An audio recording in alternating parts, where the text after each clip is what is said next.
So yun, good morning po. Meron tayo dito Honda City 2005 model.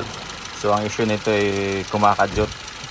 Yan po. So titistingin natin yung mga ignition coil niya kasi walang ignition coil nito mga lods. So titingnan natin muna dito muna tayo mag-umpisa ng check kung bakit kumakadyot siya. So try natin ang apat na ito, nakatanggal na. So yung kabila hindi pa. Mamaya isusunod natin. So titistingin natin gamit itong mahiwagang panundot. Yan. Yan siya mga lods. So titingnan natin kasi minsan tumatakas ang ano nito, kuryente. Yan lods, titingnan natin ha.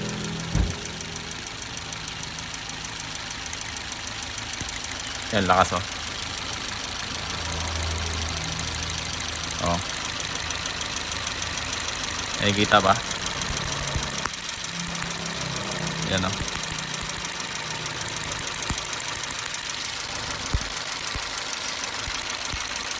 Yan lods.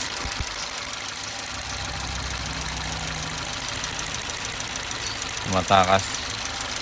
Tingnan natin dito sa pangalawa. So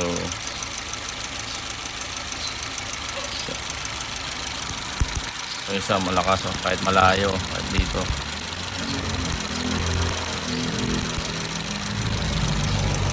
So ito wala. Yan.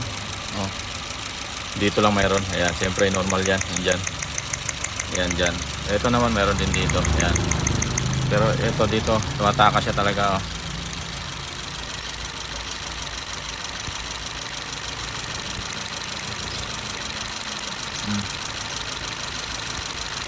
Yan. So ito wala. Yan. Wala siya. Pangalawa, tingnan natin. Wala rin. Ang pang-apat. Yan, itong isa meron din, oh. Yon. Yan. Kitang-kita mga lods.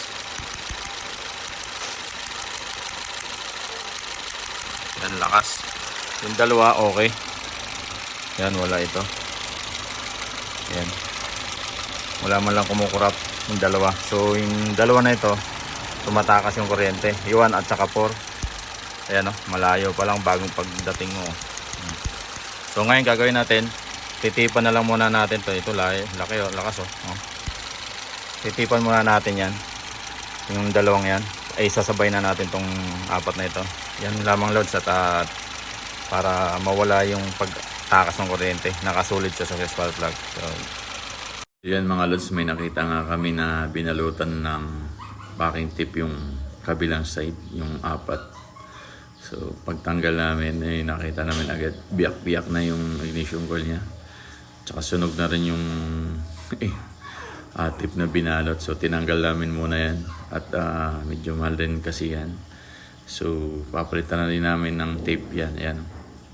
Sunog na yung tape na packaging tape, binalot nila. So yan mga lods, yan ang nakita natin sa kabilang side, yung apat na peraso din sa kabilang side. So hindi na natin tinesting yan dahil nakitang-kita naman ang pagkabalot at biyak-biyak na yung goma niya. So ang ginawa natin, nilinis na lang natin yan mga lods. Bye bye mga lods.